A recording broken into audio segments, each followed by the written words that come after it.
Packboy pour une nouvelle émission What the fuck Japon. Car les Japonais sont complètement déviants, des malades mentaux, des mecs complètement maso.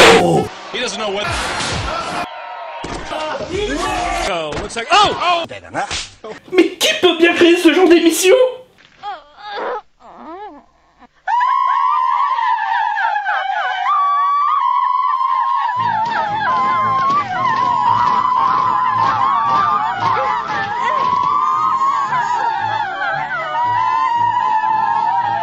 Ceci explique beaucoup de choses. Même si ces jeux violents ont eu des équivalents en France, un interview ou Farbaya, ferme ta gueule, jeune con. Le principe de surpasser des défis sadiques ne semble violent qu'au Japon. Prenons un exemple. I had to kick that guy's ass. He wouldn't let me in, and then he trips me right here. Kenny, you don't seem to be really testing your suit. There you are. Now. Ah! I was screaming for dramatic effect. Well, Cette vidéo sont les derniers instants de cet homme, Yoshimoto, mort d'une commotion cérébrale. Pour honorer sa mémoire, nous souhaitons lui offrir une boîte de Homo Plus à sa veuve et ses enfants. N'empêche, Takeshi Kitano, avant de réaliser d'excellents polars et d'excellents films personnels comme l'été de Kikuziro. Suicide-toi, espèce de lecteur de Télérama! Takeshi Kitano, en tant que personnalité multicasquette, décida donc de lancer une émission qui se voulait être le Super Mario Bros réel. Pas étonnant que le jeu soit si sadique vu son auteur. C'est quand même celui qui a créé le jeu sur Super Famicom Takeshi Challenge. Ce jeu a été créé par Satan. Mais je reparlerai de ce jeu complètement. 不条理ゲーム。たけしさんだっていう方も中にはいらしたと。ユーザーは頭を抱えた。たけしの挑戦状自体本当変なゲームだ。このゲームですよね。たけしの挑戦状。言うてええんかわかんないですけど。嘘ゲーですよね。Et qui mériterait 3 épisodes du joueur du grenier. Le principe du jeu est simple, 100 à 140 participants vont s'affronter dans différentes épreuves, tous complètement loufoques, comme mon préféré, le foot US. Où ils sont plus que 5 en défense. À mon avis. Oh. Alors j'applaudis. Le labyrinthe. Orange magique. Tokyo. Oh, oui. Ah oui, d'accord. C'est bien, ouais, c'est bien. Vas-y, ça va. Oh joli, Oh, très belle feinte. Oui, ils ne Alors ils progressent. savent pas où est-ce qu'il faut aller. Ils ne progressent absolument pas. Je crois que... Et voilà. J'ai envie de dire tout ça pour ça. Bah oui. Encore les épreuves de sumo. Voilà, par exemple. Il est pas japonais. Hein. Ah ouais, et voilà. Donc il a pas cette classe. Ah oui, oh, non monsieur. Voilà. Monsieur c'est inadmissible, mais oui. En plus, l'épreuve finale, j'adore ce consiste à affronter Takeshi dans son propre jeu. Mais ce serait pas un petit peu désatrice? Suck my ball! Une centaine d'émissions, 4 ans de longévité, 9 gagnants d'une prix finale de 6 200 €.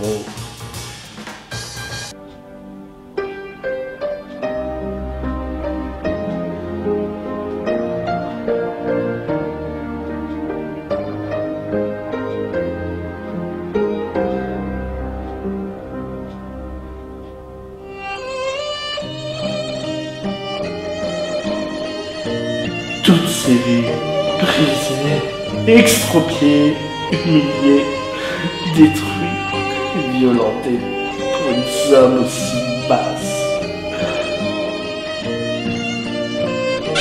Enfin, il y en a certains qui le cherchent. Hein. Rob Tussin, he was very impressive in the warm-ups. And Oh God, he's still going. Oh, how can he? Oh, he must be feeling really stupid. I don't think he's feeling anything from that. Qu'est-ce que c'est con. Alors tape menu W9 sur Google et baisse le son pour apprécier du pur sadisme japonais. N'empêche, comment ils ont pu avoir l'idée? C'était une idée les gars, et si on s'amusait à torturer une centaine de personnes en les humiliant, en les blessant ou en les mutilant, juste pour gagner moins de 5000 balles? C'est cruel, c'est sadique, c'est monstrueux. J'achète. Je ne sais pas pourquoi on aime imaginer un producteur avec un cigare dans la bouche. Comme Monica Lewinsky, elle c'est pas dans la bouche. Enfin bon, il y a pire comme jeu télévisé japonais. You want to play a game? Non, sans moi. Si tu n'enlèves pas la clé de ton œil, ta cervelle explosera. J'ai dit sans moi. Théo, you lose your die. Tu perds, tu meurs. Avec Takeshi, tu deviens handicapé. Avec Dero, tu meurs. On est dans la continuité. Votre but étant de déjouer des puzzles, des jeux de challenge, pour traverser les pièces et pouvoir vous échapper des 4 chambres.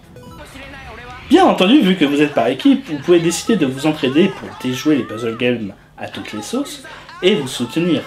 Mais ça c'est pour les tafioles. Ils auraient dû aller jusqu'au bout et lancer des compétitions entre participants. L'humanité n'en serait pas sortie grandie, mais ça m'aurait fait bander. Trop sage ces japonais, trop sage.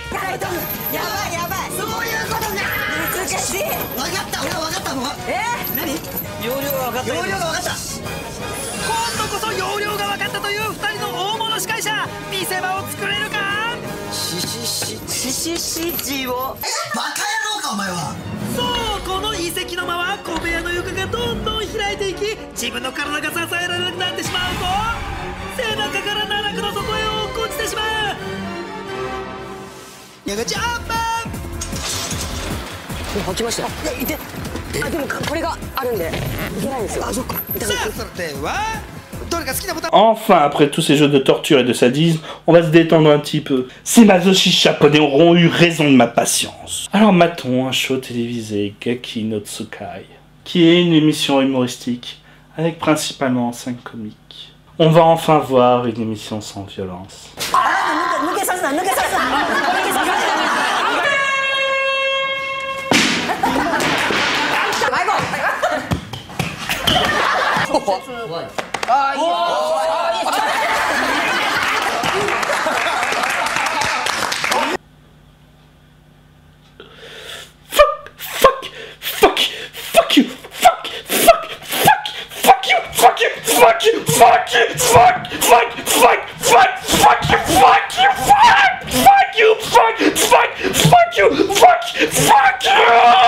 En fait, c'est bien simple. Même leurs comiques utilisent le ressort du gag physique basé sur la souffrance pour nous faire rire. Bien entendu, cette émission, vous l'avez plus ou moins connue indirectement. C'est eux qui ont créé Silent Library, une émission qui consiste à subir une torture physique en silence dans une bibliothèque. Cette émission sera même adaptée aux USA et en France pour MTV. Les 5 comiques sont Matsumoto, le dieu chauve, Hamada, à la gueule de gorille, Yamazaki, à la gueule élastique, Tanaka, le grand peureux, et Enzo, le beau gosse. Ils souffrent chaque semaine pour notre plus grand plaisir, et surtout chaque année pour le spécial du Nouvel An, les No-Laughing. Les émissions de No-Laughing consistent à éviter de rire pendant 24 heures, sinon ils sont punis par un méchant gros coup de bâton dans les fesses. Et autant dire, ils seront mis souvent dans des situations complètement absurdes et loufoques. Je vais vraiment penser que les Japonais ont un véritable problème mental. C'est juste complètement malsain. Rassurez-moi, tous les jeux ne sont pas basés sur la souffrance. S'il vous plaît, dites-moi qu'ils ont autre chose de bon à nous proposer.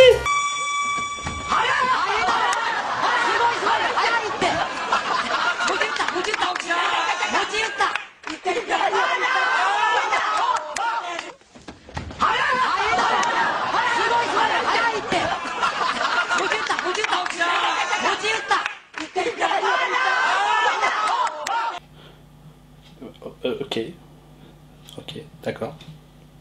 Vraisemblablement efficace, naturellement, compréhensible, mais oui, donc en écart, anticonstitutionnellement déviant de